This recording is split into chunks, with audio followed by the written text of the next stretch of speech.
दोस्तों, आज हम महात्मा बुद्ध के जीवन से जुड़ी कुछ ऐसी प्रेरणादायक कथाएं सुनेंगे जिसमें करुणा, शांति, धैर्य, प्रेम और सत्य का अद्भुत संदेश छिपा है।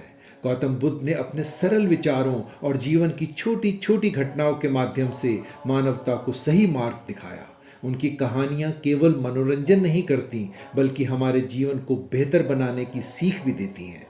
आइए महात्मा बुद्ध की इन 3 प्रेरणादायक कहानियों के माध्यम से हम भी जीवन में प्रेम, करुणा और शांति का संदेश अपनाने का प्रयास करें। तो शुरू करते हैं पहली कहानी से। अंगुलीमाल का परिवर्तन। अंगुलीमाल एक भयानक डाकू था। वह लोगों को मारकर उनकी उंगलियों की माला पहनता था। पूरे राज्य में लोग उससे डरते थे। एक दिन महात्मा बुद्ध उसी रास्ते से गुजर रहे थे।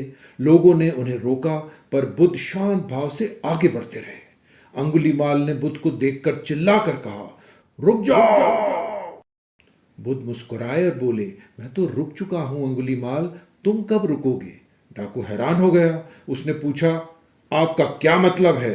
बुद्ध ने कहा, मैं हिंसा और क्रोध छोड़ चुका हूं, लेकिन तुम अभी भी पाप के मार्ग पर दौड़ रहे हो। बुद्ध के शांत शब्दों ने अंगुलीमाल का हृदय बदल दिया। उसने अपने हथियार फेंक दिए और बुद्ध का शिष्य बन गया।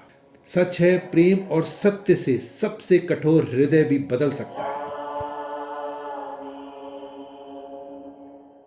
हमारी अगली कहानी है क्रोध का उत्तर। एक बार एक व्यक्ति गौतम बुद्ध के पास आया और उन्हें बुरा भला कहने लगा। बुद्ध शांत बैठे रहे। कुछ देर बाद वे व्यक्ति थक गया और बोला, क्या आपको गुस्सा नहीं आया?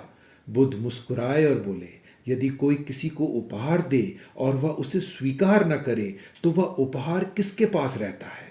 व्यक्ति बोला, देने वाले के पास। बुद्ध ने कहा, मैंने तुम्हारे क्रोध को स्वीकार नहीं किया, इसलिए वह तुम्हारे पास ही है।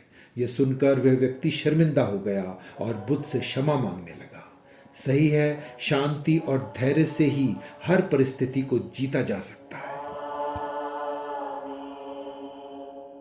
हमारी अगली कहानी है राजकुमार सिद्धार्थ और घायल हंस। एक दिन राजकुमार सिद्धार्थ अपने महल के बगीचे में घूम रहे थे। तभी उन्होंने देखा कि एक हंस घायल अवस्था में जमीन पर गिरा पड़ा है। उसके पंख में तीर लगा था और वह दर्द से तड़प रहा था। सिद्धार्थ ने तुरंत हंस को अपनी गोद में उठा लिया, उसके घाव पर मरहम लगाया और उसे पानी पिलाया।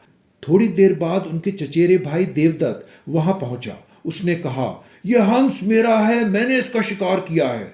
सिद्धार्थ ने शांत स्वर में उत्तर दिया, जिसने जीवन बचाया अधिकार उसका है, जो प्राण लेना चाहता है उसका नहीं।